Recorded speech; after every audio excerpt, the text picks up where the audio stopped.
Elle habite Pino depuis une quarantaine d'années. Elle est une de nos plus grandes intellectuelles et considère qu'il faut au moins 2 langues pour prendre conscience qu'on en parle une. Autant de raisons pour inviter Barbara Cassin à se confier avec ou sans filtre.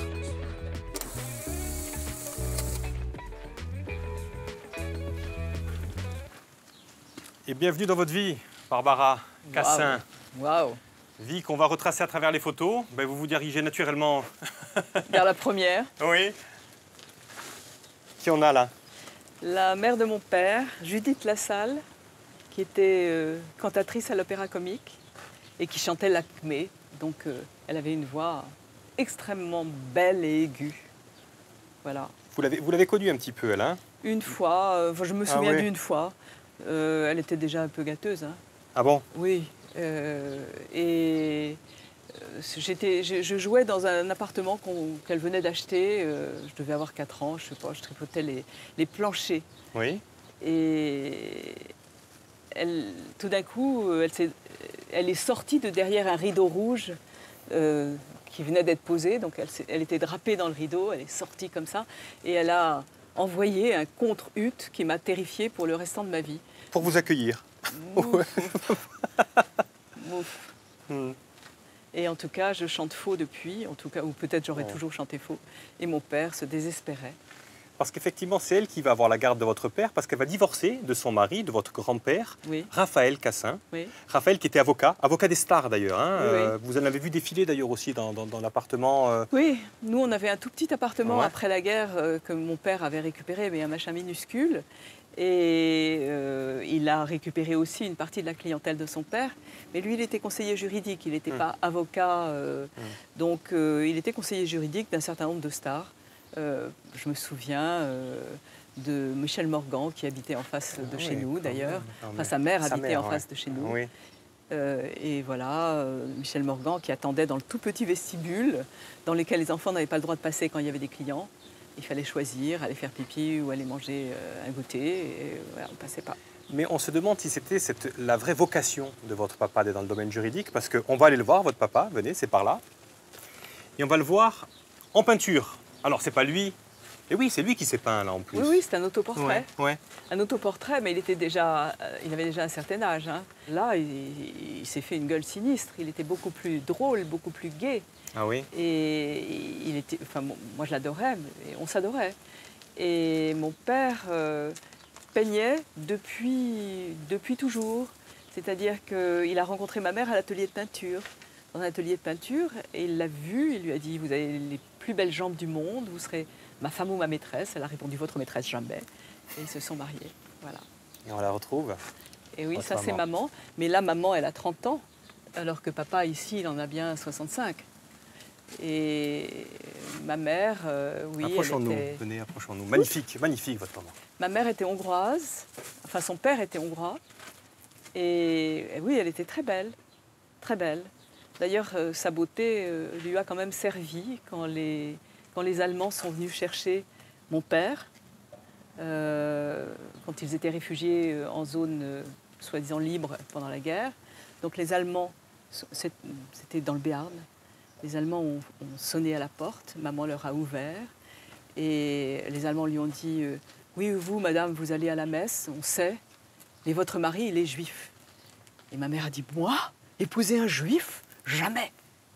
Et les Allemands sont partis. Évidemment, tout le monde s'est enfui la nuit. Ça a marché. Et je pense que ça a marché à cause de sa beauté. Et il y a quelque chose qui est très intéressant dans ce que vous dites, c'est que le mensonge lui a sauvé la vie. Oui, oui, le mensonge est un art de combat. Et ce rapport à la vérité et au mensonge, c'est quelque chose justement qui va marquer votre jeunesse. Grâce à votre maman. Oui, enfin, non, mais la vérité n'a pas d'importance. Le mensonge et le combat, c'est la survie. Le mensonge est la survie. Le mensonge peut être la survie. Il peut être aussi la mort. Mais il peut être la survie. Et la vérité, c'est quelque chose de très compliqué. Et c'est d'ailleurs peut-être pour ça que je suis devenue philosophe. C'est pour explorer ces complications-là. D'accord. Et votre maman, elle avait aussi un talent. Elle peignait. Eh oui, c'est là. On va les retrouver, justement. Elle aussi peignait, vous l'avez dit, hein, puisque vos parents se sont rencontrés dans un atelier de peinture. Et là, c'est rigolo, on voit le contrepoint du tableau là-bas. Oui, maman a peint mon père en train de se peindre. C'était donc à Boussy-Saint-Antoine, dans cette petite maison. Mais ce qui est intéressant, c'est la relation de vos parents finalement. Parce que, comment on peut la décrire? Passionnelle? Bah, moi, de ce qu'il me disait, de ce que ma mère me disait, ma mère n'avait pas connu d'autre homme, mon père n'avait pas connu d'autre femme. Donc c'est normal que ça explose, ça. Oui, mais ça explosait comme vous n'avez jamais entendu, même après. Il y avait des disputes apparemment extraordinaires. Oui, bah, homérique. Homériques. Oui, oui, bien sûr. Et puis, au cours d'une de ces disputes, là aussi c'est une phrase qui est marquante quand on lit un petit peu votre œuvre, c'est qu'un jour, votre père voit votre mère comme ça, après une énième dispute, et il dit « Voilà ce qu'est devenu l'amour de ma vie ». Oui, mais il faut raconter toute la scène. Donc, ils s'engueulaient. Ma mère prenait son bain tous les jours à peu près à la même heure, après avoir fait le ménage, les courses, nanana. Oui. Et bon, là, ils se sont engueulés. Il l'a suivie jusque dans la salle de bain. Et alors, elle s'est dressée ruisselante et elle n'avait pas sa beauté de 30 ans. Elle devait plutôt en avoir 60. Elle avait eu quand même 3 enfants. Et j'ai entendu, moi j'étais cachée, enfin, je n'étais pas cachée, j'étais réfugiée derrière le bidet. Et j'ai entendu mon père dire, en la voyant se lever de son bain, « Voilà ce qu'est devenu l'amour de ma vie ». Je me suis dit que jamais personne n'aurait le droit de me dire ça. On continue de visiter la famille à travers les peintures. Et on va aller justement sur la maman.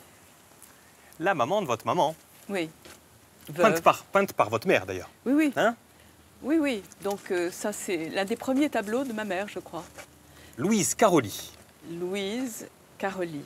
Dans la famille Caroli, de temps en temps on était riche, de temps en temps on était pauvre. Oui. Et ça donnait quand même un caractère qui était toujours le même, quelle que soit la fortune. Et ça aussi, pour vous, ça a été un principe. En tout cas, c'était quelque chose de fort. J'ai vu que c'était de la liberté.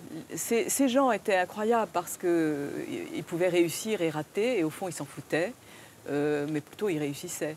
Mais du côté des Caroli, dont ma mère me parlait, c'est-à-dire de sa famille hongroise arrivant à Paris, effectivement, les femmes faisaient du tricot ou enfilaient des perles, et elles vendaient des trucs. Et quand elles avaient un peu d'argent, leur mari leur piquait pour aller jouer aux courses. Quand ils gagnaient de l'argent aux courses, ils prenaient un hôtel particulier avenue du Bois. Et puis quand ils perdaient, ils retournaient boulevard Rochechouart dans un tout petit appartement. Où tout le monde s'entassait. Tout le monde s'entassait et elle continuait, elle recommençait à enfiler les perles. Donc, si vous voulez, c'est un rapport très particulier à l'argent. Clairement. Mais Oui. ça va vous marquer aussi, justement, cette façon de s'adapter, ce rapport à la vérité, au mensonge. C'est votre passif, en tout cas. C'est mon actif. C'est votre actif. Eh bien, on va le découvrir, justement, dans un autre endroit.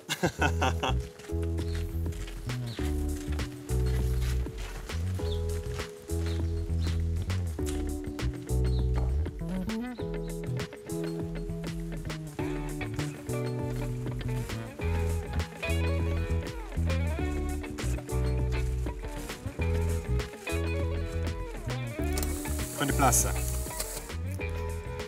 Et place à elle. Barbara, petite, peinte par votre maman, hein, effectivement, vous l'aviez dit, elle vous peignait à tous les âges de la vie. Oui, elle m'a peint tout le temps, oui. Qu'est-ce qu'on peut dire de cette petite fille qui est tantôt sage, là, au milieu, visage angélique, et tantôt la tête à l'envers? C'est vraiment la même. Je suis très sage quand j'ai la tête à l'envers. Non, mais c'est une petite fille heureuse. Pourquoi? Parce qu'elle se sent aimée et parce qu'elle aime. Vraiment, j'ai été très heureuse avec mes parents. Vous allez à l'école, vous êtes bonne élève, j'imagine. Oui, oui, c'est vrai. Et un jour, il y a une révélation à l'école. Et cette révélation, elle a un nom. Et je n'ai retrouvé que ça, je n'ai retrouvé que ce nom.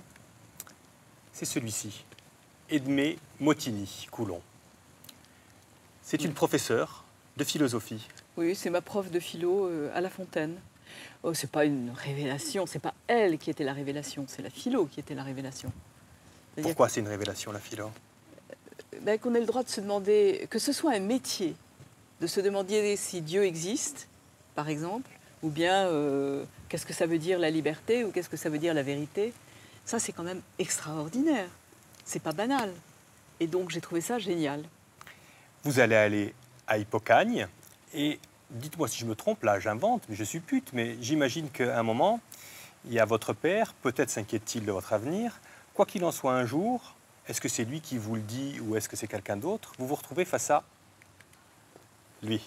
Oh, ça Vous avez 20 ans. Oui, c'était après 68. Hein. Vous avez 20 ans et qui c'est lui? René Cassin. René Cassin, c'est la gloire de la famille.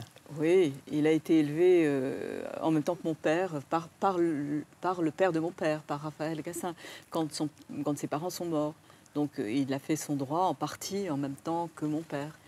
Et bon, on dit qui c'est René Cassin quand même. Hein, oui, prix Nobel de la paix. Voilà, prix Nobel de la paix quand même. Et qui a suivi De Gaulle à Londres et qui a rédigé la Constitution, je crois. La Déclaration universelle des droits de l'homme pour l'ONU, effectivement. Oui, et puis aussi une partie de la Constitution sous laquelle on vit, enfin qui a été refaite depuis, mais quand même. Et donc vous allez le voir cet homme-là quand vous avez 20 ans. Pourquoi? Mais je vais le voir après 68 parce que là, j'avais beaucoup de choses qui... Pour moi, tout était ouvert. Et tout était ouvert, y compris politiquement. C'était une vraie prise de conscience partout, politiquement, amoureusement, tout. Bon. Oui. Et mon père m'a dit, bah, va voir René. Donc j'arrive dans son rez-de-chaussée au bord de la Seine. Il me reçoit, il me dit, t'es la fille de Pierre? Je dis oui. Oh, Pierre, c'est le seul type bien de la famille. Il m'a jamais rien demandé. Qu'est-ce que tu veux? Et ensuite, il m'a dit, bah écoute, sinon, bah, je peux te faire rentrer comme secrétaire chez un de mes amis avocats, tu vas apprendre la sténo. Donc je suis partie. Et on va vous retrouver plutôt ici? Ah là, c'est au séminaire du Thor. Donc c'est un peu après, justement après 68, on a fait beaucoup de choses. Qui y a sur la photo là? Là, il y a Heidegger au milieu, là vous voyez, avec sa gueule d'aigle, un peu matois. C'était chez René Char. Exactement, on le voit, René Char. Donc on le voit, René. Donc on a en fait ce séminaire qui trône, il y a deux gloires hein, quand même. Hein. Il y a effectivement Martin Heidegger et René Char, oui. Le philosophe et le poète. Oui. Deux choses que vous appréciez plus que tout à cette époque-là. Oui, enfin, je suis quand même une petite môme, hein. Donc, enfin, c'était extraordinaire d'être là. Oui. Mais effectivement, je me souviens d'une scène entre deux. C'est-à-dire, c'était compliqué, parce qu'il faut comprendre quand même que bon, Heidegger, on le sait maintenant encore plus, mais il a quand même été très nazi. Et Char, il a été très résistant, c'était le capitaine Alexandre. Donc le fait que ce séminaire puisse se tenir avec Martin Heidegger chez René Char, d'une certaine manière, ça dédouanait René Char. Et vous voyez, il y a Barbara Cassin et Patrick Lévy. Donc ça dédouane encore un peu plus. Bon. Je ne crois pas que c'était...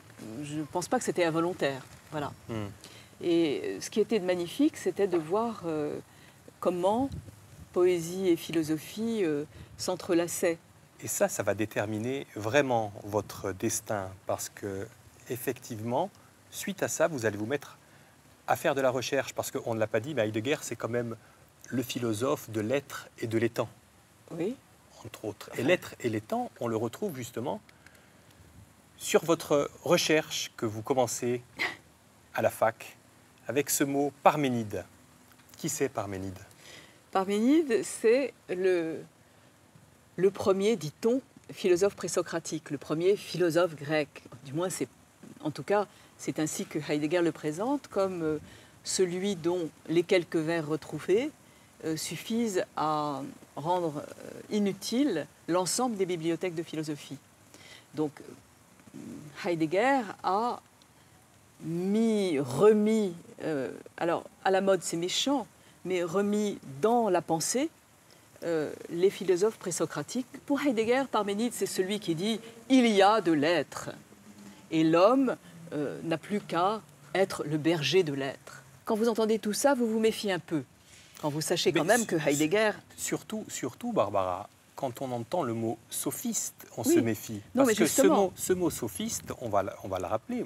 Moi, de mes souvenirs de lycée, oui. sophiste, c'est presque une insulte. Absolument. Quand on parle d'un philosophe. Absolument. Depuis Platon, effectivement, les sophistes, on ne les aime pas. Les sophistes ne font pas de philosophie. Et vous, votre travail de recherche, Oui. il est sur ces présopratiques, sur ces sophistes, où, pardonnez-moi, je vais peut-être un raccourci, où vous ne vous attaquez pas à leur philosophie, votre travail, c'est déjà à leur traduction. Comment les a-t-on traduits? Oui, oui, mais enfin, si on les a si mal traduits, c'est parce qu'on ne les comprenait pas. On les jugeait à l'aune de Platon et d'Aristote comme des pseudo-philosophes, tout faux, et des comment dire, des démagogues qui ne se souciaient que de l'opinion et jamais de la vérité. Et l'intérêt de ce texte que je me suis mise à traduire, mais surtout que je me suis mise même à établir, parce qu'un texte grec, ça s'établit. Il y a des manuscrits, et on les travaille, et on se demande quel est le mot qui est là, et comment se fait la phrase. Non, parce que c'est intéressant la traduction, Barbara, parce que ce qu'on apprend, nous, à l'école, avec les sophistes, c'est que les premières phrases de Parménide, c'est « ce qui est, ce qui existe, existe, et ce qui n'existe pas, n'existe pas ». Hein, il y a une traduction un petit peu comme ça. Sauf que vous, quand vous travaillez sur ce texte, vous dites que, à la base, c'est tronqué parce que la traduction est mauvaise, en fait. Non, la traduction n'est pas mauvaise. La traduction est une traduction, c'est-à-dire que ça n'est pas le texte. Et quand vous dites « est », « esti » en grec, au début d'une phrase, ça peut vouloir dire « est », ça peut vouloir dire « il est », ça peut vouloir dire « c'est », ça peut vouloir dire « existe », ça existe, il existe, ou bien même « il est possible ». Bon, donc il faut comprendre ça. Il faut comprendre qu'une langue n'est jamais qu'un certain conglomérat d'équivoques.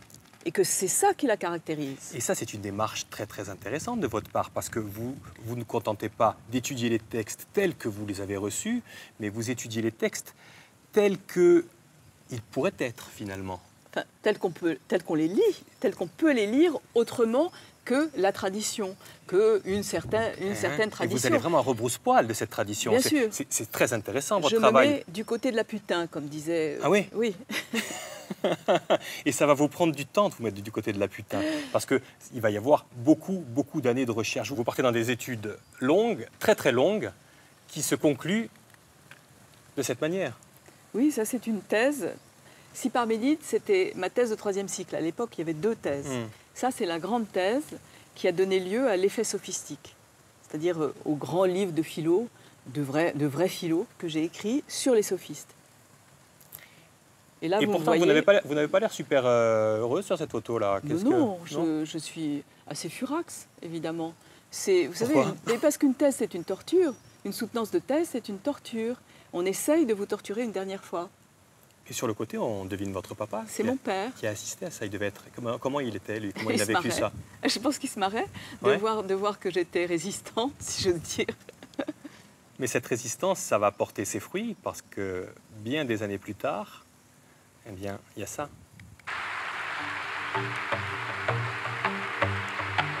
Mais qui vient accompagner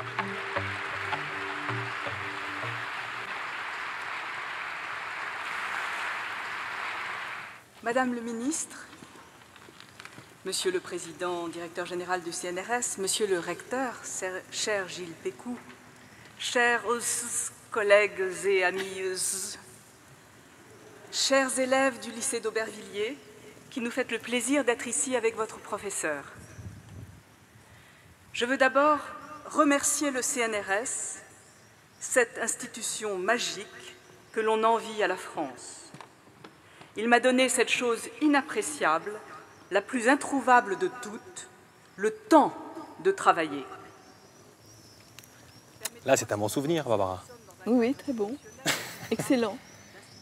Comme quoi, on peut conquérir les plus grands honneurs en prenant... des chemins de traverse. Exactement, des chemins de traverse. Parce que je n'ai jamais été agrégée, je n'ai jamais été normalienne. C'est incroyable, ça, justement. Oui, ça n'arrive pas souvent. Et puis surtout, vous n'êtes pas que philosophe, on le devine. La philosophie, c'est quelque chose, mais vous, ce qui vous intéresse pour arriver jusque-là, c'est quand même ce que veulent dire les mots. Oui, c'est le langage. C'est le langage? Oui. Vous n'êtes pas qu'amoureuse de la sagesse avec la philosophie, vous êtes amoureuse? Je sais pas, parce que je sais plus ce que veut dire langage que ce que veut dire sagesse. Pour ça, je ne peux pas vraiment être amoureuse de quelque chose que je ne comprends pas vraiment. En tout cas, il y a quelque chose d'autre dont vous êtes vraiment amoureuse, mais on ne va pas en parler là, on va en parler dans la pièce là-bas. On y va ensemble? D'accord. Allez, venez avec moi.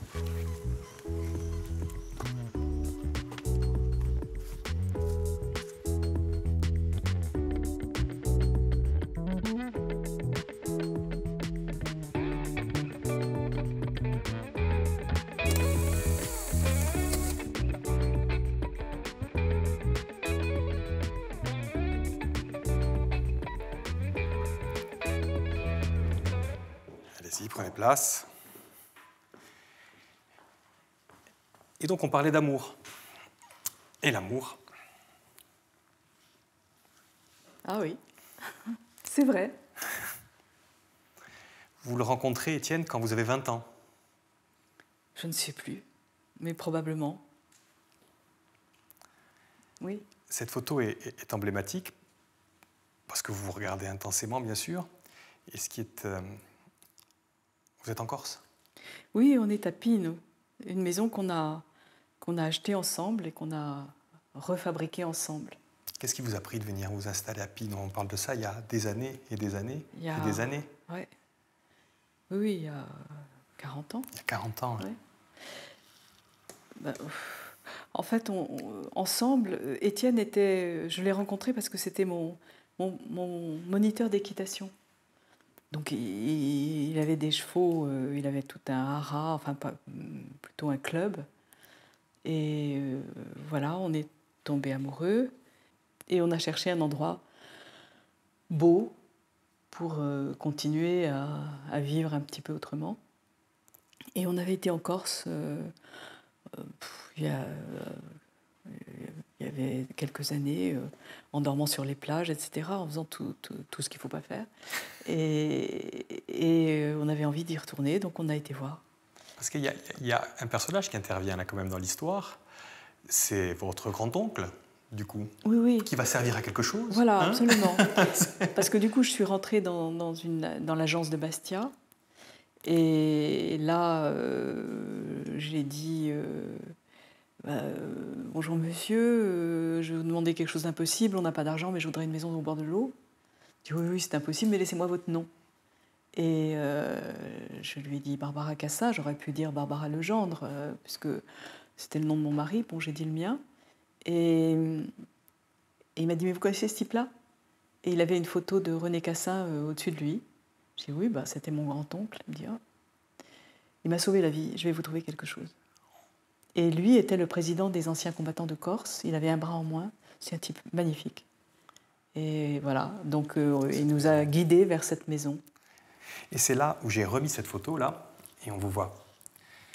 La Corse. Oui. La Corse, pourquoi est-ce que vous aimez tant la Corse? Est-ce que c'est parce que ça vous rappelle le cosmos grec? Oui, il y a de ça. C'est une île de la Méditerranée, une île très sauvage. Et pour moi, cosmos, vous savez, en grec, ça veut dire à la fois le monde et la parure. Et en l'occurrence, ce qui se passe en Grèce pour moi, c'est que quand on continue d'avancer sur un chemin, le monde se recompose. On a à nouveau un cosmos, c'est-à-dire ordre et beauté. Et c'est pareil en Corse. Et là, dans ce lieu, à Pino, en descendant vers cette maison, avec une route qui tournait et qui tournait, à chaque fois, le monde se recomposait. Et quand je suis arrivée sur cette terrasse d'une maison qui avait été, comme on dit pudiquement, sinistrée, c'est-à-dire qu'elle avait été plastiquée, c'était d'une telle beauté, tellement... On voyait le monde autour de nous. Voilà. Et ça, c'est vrai que c'est ce que je sens. Et vous sentez autre chose aussi en Corse? Parce qu'on l'a vu de par vos origines, on va en Hongrie, on va un petit peu partout, et j'ai envie de dire nulle part. Et la Corse aussi, il va se passer quelque chose en Corse. C'est qu'en Corse, pour la première fois de votre vie, vous allez vous sentir chez vous en Corse. Je me sens chez moi parce que je ne suis pas chez moi, parce que je suis accueillie. C'est ça. Parce que vous êtes accueillis. Oui, oui, c'est ça qui s'est passé. Et j'étais accueillie dans ce village. Dans la marine, il y avait très peu de gens qui habitaient. Il y avait un pêcheur qui s'appelait Agnelucci, qui avait dû pêcher depuis l'âge de, je sais pas, il commençait par réparer les filets, etc. Ouais. Et il était là avec sa mère et sa sœur et ils nous ont accueillis. Et puis ça s'est confirmé. Je veux dire que je me suis toujours sentie, non pas du tout chez moi, parce que ça n'est pas le cas. Je viens d'ailleurs, je vais probablement ailleurs, je ne sais pas, mais accueilli. Et au fond, c'est ça qui compte quand on est quelque part. Non, c'est beau comme citation, on est chez soi quand on est accueilli. Et justement, ça va aller très loin, ce sens de l'accueil, parce que j'ai mis cette photo. Oui, Étienne est enterré là-bas. Étienne est enterré là-bas. Oui. Donc vous êtes aussi on est chez soi quand on a sa famille enterrée pas loin de chez soi aussi. Il est enterré à la maison et quand il est mort d'une maladie très dure, puisqu'il avait un cancer du cerveau. Quand il est mort, bon, pendant sa maladie, on a beaucoup été au village. Et il y a eu 2 personnes qui m'ont téléphoné en disant « Écoute, le tombeau, la tombe d'Étienne, elle n'est pas prête.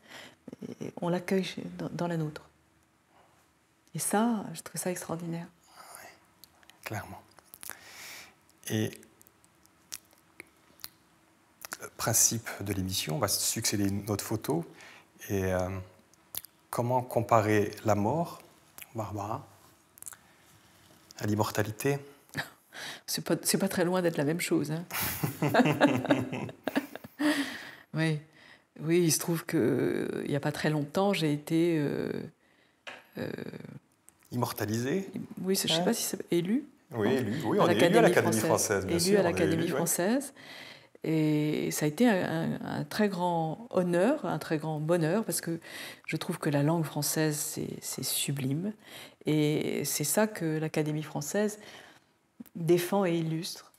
Mais c'est intéressant parce que vous êtes élu à l'Académie française pour faire honneur à la langue française, mais pourtant, sur cette épée-là, qui est magnifique, cette épée très originale, il y a une citation de Jacques Derrida. Plus d'une langue. Parce qu'une langue seule, ça n'existe pas. Ça ne fait pas une langue. La langue, c'est nécessairement un pluriel. Il y a des langues. Et plus d'une langue. S'il n'y avait pas plus d'une langue, il n'y aurait pas de langue du tout. Si je parlais pas, si j'avais pas flairé une autre langue que le français, bon, par exemple le grec, ben, je ne saurais pas que je parle une langue. Ça, c'est très intéressant, je crois. Complètement. Et dans une langue, il y a des mots. Et on finira avec ça. C'est la somme de vos écrits, hein. Une somme en tout cas, c'est une sacrée somme d'ailleurs même. Et ça s'intitule « Ce que peuvent les mots ». Oui. C'est votre titre, ça. Et je trouve c'est un super titre. Oui. Mais vous allez me dire, ce que peuvent ces mots alors? Les mots peuvent beaucoup, vraiment beaucoup. Et ils ne peuvent pas tout. Mais quand on se met à parler, et quand on... En fin de compte, moi, j'ai eu des expériences de parole extraordinaires.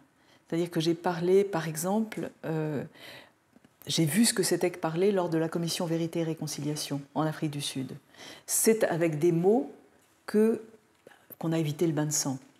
Bon, c'est intéressant, c'est quand on a mis des mots sur « tu es mon bourreau, je te pardonne pas ». Oui, pas de pardon. Hein. Pas de pardon, non, voilà. Mais pardon, on le sait. Mais on le sait. Voilà, on va le savoir, on va le dire, on va le savoir. Donc les mots, ça peut la paix. Oui, beaucoup. Beaucoup. Et puis, en philosophie, je me suis vraiment intéressée. On parlait tout à l'heure de sophistique. Les sophistes, c'est ceux qui savent ce que peuvent les mots. Et qui savent que quand on a l'air de tenir, par exemple, le poème de Parménide, « L'être est pour un acquis », ben non, pas du tout. C'est du fabriqué par les mots. C'est ça. Et le poème de Parménide fabrique l'être. Bon, très bien, parfait. Mais on le sait. Eh bien, on finira là-dessus. On le sait. Barbara, il y a un geste pour finir, bien sûr. C'est le selfie. Venez à côté de moi. Voilà. Merci infiniment. J'imagine que vous partez du côté de Pino, là. Hein. Voilà. Vous profitez de votre arrivée en Corse pour aller passer quelques jours. Je vais prendre pour la première fois la Micheline. Oh là là, bon voyage alors. Et à bientôt, Barbara. Merci à vous. Au revoir. Au revoir.